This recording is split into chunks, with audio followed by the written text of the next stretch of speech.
नमस्कार, मैं हूं आपके साथ नम्रता। सिने जगत के दिग्गजों और राजनीतिज्ञों के बीच दोस्ती रिश्तेदारी आम बात है। गाहे बगाहे ये रिश्ते खूब सुर्खियां बटोरते हैं। इसी फेहरिस्त में एक नाम बच्चन परिवार और गांधी नेहरू परिवार का भी आता था। ये वो दौर था जब ये दोनों परिवार एक दूसरे पर जान छिड़कने के लिए तैयार रहते थे। हालांकि वक्त बीता, जज्बात बदले और फिर ऐसी दूरियां आई जो कभी भी मिट नहीं सकी। पारिवारिक रिश्तों से अनजान सफर तक चलने की ये कहानी आज हम आपको सुनाने जा रहे हैं। बताया जाता है कि गांधी परिवार और बच्चन परिवार की दोस्ती इलाहाबाद के आनंद भवन से शुरू हुई थी। सबसे पहले सरोजनी नायडू ने हरिवंश राय बच्चन, तेजी बच्चन और इंदिरा गांधी की मुलाकात कराई। दिन पर दिन ये रिश्ता मजबूत होता गया। आपको जानकर शायद हैरानी हो कि जब कुली के सेट पर बिग बी को चोट लगी थी, तब सबसे पहले अस्पताल पहुंचने वालों में राजीव गांधी थे। उस वक्त इंदिरा गांधी काम से अमेरिका गई हुई थी, लेकिन लौटते ही वो सीधे अस्पताल पहुंची। इतना ही नहीं, बिग बी की बेहतरी के लिए चाहे बाबा से ताबीज मंगवाना हो या फिर पारिवारिक पंडित से विशेष पूजा कराना, इंदिरा गांधी ने सब कुछ किया था।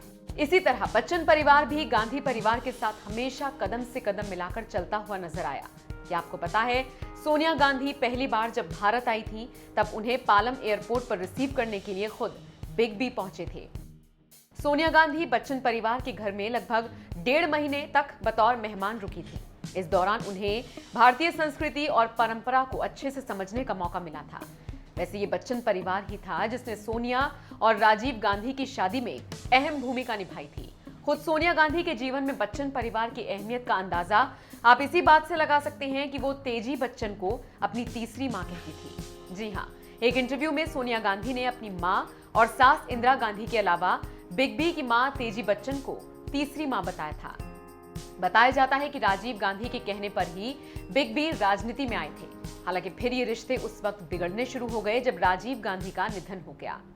राजीव गांधी के निधन के बाद दोनों परिवारों के बीच दूरियां बढ़नी शुरू हो गई थी। इसका सबूत उस वक्त देखने को मिला था जब अमिताभ के बेटे अभिषेक बॉलीवुड में डेब्यू करने जा रहे थे। फिल्म रिफ्यूजी के प्रीमियर के लिए बच्चन परिवार की तरफ से सोनिया गांधी को निमंत्रण भेजा गया था। खबरें बताती हैं कि उन्होंने प्रीमियर में जाने से साफ तौर पर इनकार कर दिया था। हालांकि इसका कारण उन्होंने ये बताया था कि कांग्रेस पार्टी सादा जीवन उच्च विचार के सिद्धांत पर चलती है और इस तरह के किसी भी कार्यक्रम में शामिल नहीं होते हैं उनके मंत्री। खैर, आज भी दोनों परिवारों के बीच ज्यादा तालमेल नहीं देखा जाता। बिग बी और गांधी नेहरू परिवारों से जुड़ा ये किस्सा आपको कैसा लगा? कमेंट करके अपनी राय हमें जरूर दीजिएगा।